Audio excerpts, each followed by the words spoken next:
வணக்கம் ஃப்ரெண்ட்ஸ், எல்லோரும் எப்படி இருக்கீங்க? நான் சூப்பராக இருக்கேன். வாங்க, இன்றைக்கி ஒரு சூப்பர் வீடியோ இருக்குது. வீடியோக்குள்ளே போகலாம்.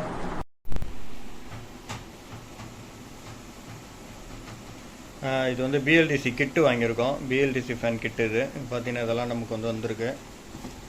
பார்த்திங்கன்னா மேக்னெட்டிக் ரோட்டர், இது ஸ்டேட்டரு, மேக்னெட்டிக் ஸ்டேட்டர் அண்ட் ரோட்டர். இது இப்போ தனித்தனியாக எடுத்துக்கலாம். மேக்னெட்டில் வந்து ஒட்டி இருக்குது,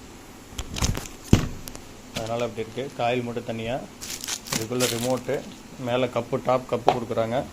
அப்புறம் அந்த போர்டு, ட்ரைவ் பண்ணுற போர்டு, BLDC போர்டு, இதெல்லாம் கொடுத்துட்றாங்க. பாருங்கள் எவ்வளோ சின்னோண்டாக இருக்குன்னு போர்டு. இப்போ வந்து என்கிட்ட ஒரு ஃபேன் இருந்தது. இதுதான் நம்ம ஃபேனு, கிராம்ப்டன். இது ஹேவல்ஸ் ஃபேனு. இது வந்து வைண்டிங் போயிடுச்சு. இதில் ஸ்டார்டிங் வைண்டிங் போயிடுச்சு, ஸ்லோவாக தான் சுற்றுது. சரி, வைண்டிங் கட்டுறதுக்கு பதிலாக அதை நான் டிசியாக மாற்றிடலான்னு சொல்லிட்டு அதுக்கு தான் இப்போ இது பண்ணியிருக்கேன். இப்போ பார்த்தீங்கன்னா இதில் உள்ள ஸ்டேட்டரு, ரோட்டரு எல்லாத்தையுமே கழட்டி எடுத்தாச்சு. கழட்டி எடுத்துகிட்டு இந்த மாதிரி தான் இருக்குது. இப்போ இது ரெண்டுத்தையும் அசம்பிள் பண்ணிட்டு தான் நம்ம இது பண்ண போகிறோம். இது வந்து பார்த்திங்கன்னா இந்த ஸ்டேட்டர் வந்து கரெக்டாக இதில் உட்காந்துரும். பார்த்திங்கன்னா ஒரு ஸ்லாட் கொடுத்துருப்பாங்க. இதுக்கு தகுந்த மாதிரி அட்ஜஸ்ட் பண்ணி ஸ்டேட்டரை உட்கார வச்சுட்டு அதுக்கப்புறம் ரோட்டரு மிச்சம் எல்லாத்தையும் அசம்பிள் பண்ணிட்டு முடிச்சுட்டு அதுக்கப்புறம் நான் உங்களுக்கு எப்படி இருக்குது என்னன்னு சொல்கிறேன். அசம்பிள் பண்ணியாச்சு. இப்போ பார்த்தீங்கன்னா இந்த பாருங்கள், அந்த போர்டை அசம்பிள் பண்ணியிருக்கேன். இதில் வந்து இந்த ஸ்க்ரூவில் வந்து இந்த ஹெட்டு போட்டிருப்பாங்க, அந்த ஸ்க்ரூலேயே வந்து கனெக்ட் பண்ணிட்டேன். போர்டை மாட்டியாச்சு, இது பண்ணியாச்சு. ரிமோட்டு பார்த்தீங்கன்னா இதில் வந்து ஒயர்லெஸ் ரிமோட்டு கொடுத்துருக்காங்க. இப்போ அதையும் இது பண்ணியாச்சு. இது எப்படி இப்போ இது பண்ண லாக் பண்ணேன். இப்போ நான் உங்களுக்கு ஆன் பண்ணி காட்டுறேன் பாருங்கள். கொஞ்சம் கீழே இருக்கு.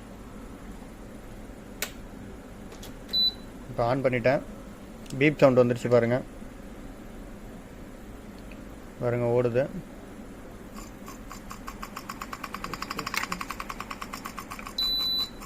பாருங்க, ஆஃப் பண்ணிட்டேன். ரிமோட்டில் ஆஃப் ஆகிடுச்சு. திருப்பி பாருங்க, 1வது ஸ்பீடு.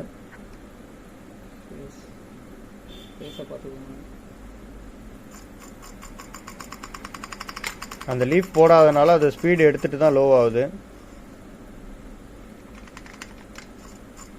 பாருங்க,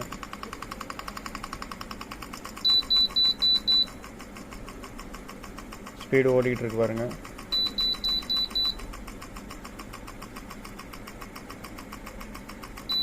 ஹை ஸ்பீடு. இது அந்த லீஃப் எல்லாம் போட்டிங்கன்னா தான் உங்களுக்கு ஃபுல் ஸ்பீடு தெரியும்.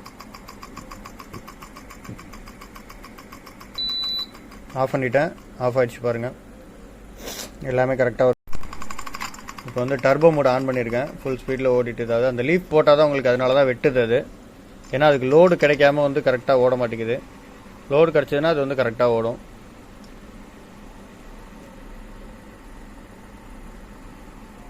ஓகே ஃப்ரெண்ட்ஸ், இது லீஃப்லாம் மாட்டிட்டு அதுக்கப்புறம் ஒரு தடவை உங்களுக்கு நான் இது வீடியோ எடுத்து போட்டு விட்றேன். ஃபேன் இப்போ எல்லாமே அசம்பிள் பண்ணியாச்சு. லீஃப்லாம் இப்போ உங்களுக்கு ஆன் பண்ணி காட்டுறேன் பாருங்கள். சுவிட்சை போட்ட உடனே பார்த்தீங்கன்னா ஃபஸ்ட்டு ஒரு பீப் சவுண்டு வரும். பீப் சவுண்டு வந்துட்டு ஆன் ஆகிடும் ஃபேனு. பாருங்கள், ஆன் ஆகிடுச்சு ஃபேனு. ஸ்லோவாக ரொட்டேட் ஆகிட்டா அதுக்கப்புறம் கொஞ்சம் கொஞ்சமாக ஸ்பீடு எடுக்கும். ரிமோட்டில் வந்து நமக்கு நிறையா ஸ்பீடு செட்டிங் கொடுத்துருக்காங்க. 1, 2, 3, 4 டர்போ மோடு அது மாதிரிலாம் அதுவும் செட் பண்ணிக்கலாம். இல்லை 1 hour டைமர் கூட கொடுத்துருக்காங்க. 1 hour, 4 hour, 8 hours-னு. 1 hour வச்சிங்கன்னா 1 hour ஆட்டோமேட்டிக்காக ஃபேன் ஆஃப் ஆகிடும். 4 hour-னா 4 hour, 8 hours-னா 8 hours. அந்த மாதிரி 3 டைமர் கொடுத்துருக்காங்க. அது இல்லாமல் on, off, power saving mode இதெல்லாம் கொடுத்துருக்காங்க.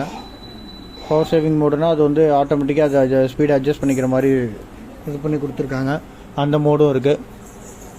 இப்போ ஆஃப் பண்ணி காட்டுறேன் பாருங்கள். இங்கே பாருங்கள், ஆஃப் பண்ணிட்டேன். ஃபேனு ஆஃப் ஆகிடுச்சு பாருங்கள். இது வந்து ஒயர்லெஸ் ரிமோட்டு தான். அதனால் நீங்கள் எங்கே வச்சு ஒர்க் பண்ணிங்கனாலும் ஒர்க் ஆகும். நீங்கள் வந்து கரெக்டாக அதில் ஃபேன்ட்டை காட்டி தான் ஒர்க் பண்ணணும் அப்படின்னு அவசியம் கிடையாது. ஓகே ஃப்ரெண்ட்ஸ், தேங்க்யூ ஃபார் வாட்சிங் அவர் வீடியோ.